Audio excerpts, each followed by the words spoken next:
Hey everybody, it's Scott again, more Superman, back at you with another Are You Ready episode. This is episode 4, and today I've got Dan with the Home Group Inspection with me. Dan, how we doing today, buddy?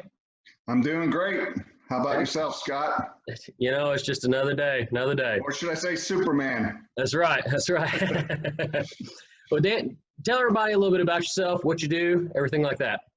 Okay, my name is Dan Rauso. I'm a home inspector. I've been a licensed inspector since 2012. Been in the construction industry all my life, so many years. So I bring a lot of knowledge of new homes being built to remodels. And so I bring that experience with me when I'm doing an inspection, and I like to share my knowledge with my buyers, basically. Awesome. Now, speaking of, the housing market and everything like that, what, for the people that are getting ready to put their house on the market, what advice would you give someone? Because chances are they're going to have an inspection done when somebody makes an offer. So what advice would you give somebody that's getting ready to put their house on the market?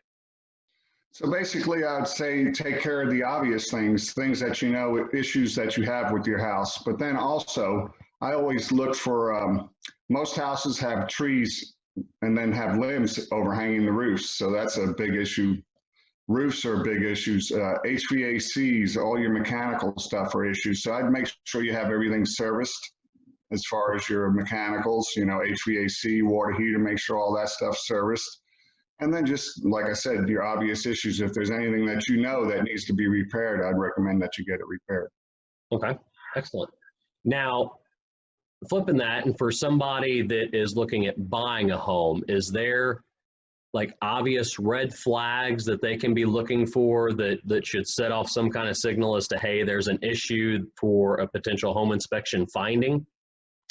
Yeah, I mean, I would say the issues that are expensive issues like roof, if your roof is really old, HVAC, that's another very expensive, could be an expensive issue to repair. Right. And then plumbing, if you have old pipes and old galvanized and pipes like that instead of PVC, new stuff. So I always recommend those would be the main issues that I'd look at and recommend that you check it out on the report.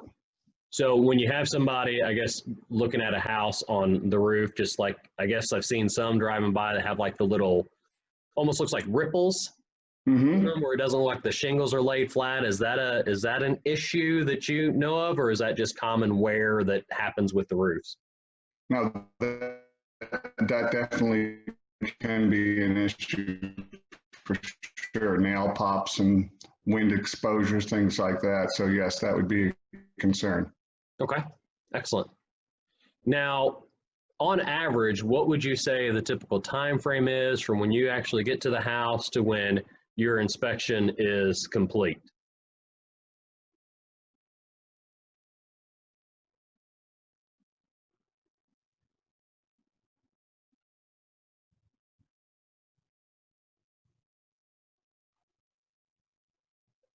I think I lost you there for a minute. Yeah, I'm here now. I think I lost you once I asked the question. So how long do you say a typical inspection usually lasts from start to finish?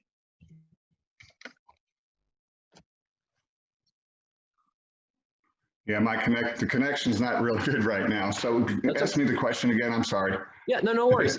How long would you say the typical inspection usually lasts? Depending on the size of the house, but usually 2 to 3 hours. Oh, so it's for a full inspection. So then it must be really detailed with something that extensive and that much time taken into it. Definitely. If we could get on a roof, if we could walk it, we do. It just depends. Like if it's a 2-story, we usually won't walk it. And if it's over a 5 to 12 pitch, we usually don't walk it, but we do get up to the eave and we'll have binoculars and check it all out, if we're not actually accessing and getting on top of the roof. Right. Also, we get into crawl spaces, so we crawl in the crawl space. We'll get into the attic. We'll open up excessive panels that we could get to. So we do a very, detailed visual inspection. Now, are the reports usually available the same day, or is there usually a couple of day waiting period for you to actually enter everything in on the report before it's available to the agent and the consumer? Usually 24 hours. I mean, I could make it the same day, but usually I like to go home and review the report before I send it out. Oh, that's good. So actually, it's not that long, not as long as I thought it was going to be. No, no. I mean, I do it, it's a computerized report, so I pretty much have it done at the inspection, but I still like to go back to the office and review it all and make sure I have everything in there that I want. Awesome. So the client will get all the information. I gotcha. Now, in all your years of doing this, there has to be one, two, couple items that you see all the time. What are the most common things that you typically see that a buyer and or seller should look out for?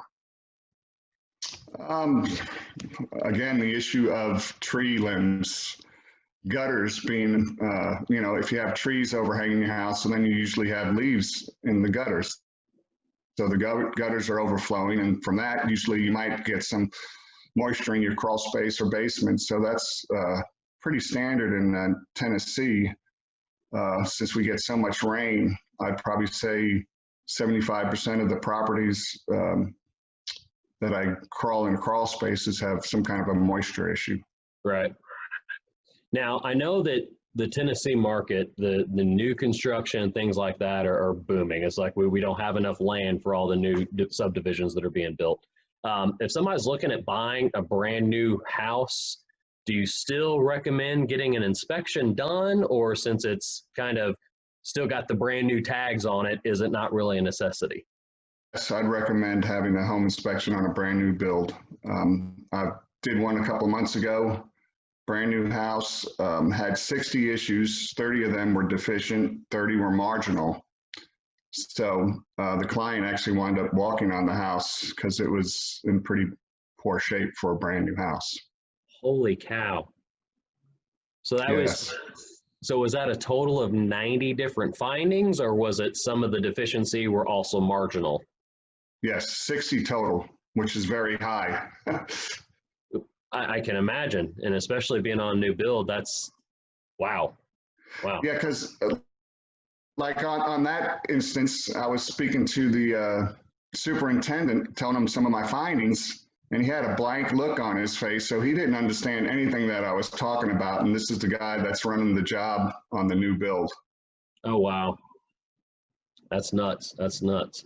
Well, Dan, I greatly appreciate you taking time out of your day. I know you're a busy guy with all the inspections that you have to do, and I'm sure that everybody watching is getting all kinds of information from this. I will make sure for all you guys out there watching to put all of his contact information in the comments. So if you need to get a hold of Dan, he's your guy. He'll take good care of you. And again, Dan, I really appreciate all your time with this and you joining in on us today. All right, Scott, Superman. You have a great one. Take care of yourself. Take care, buddy. Thank you. Later.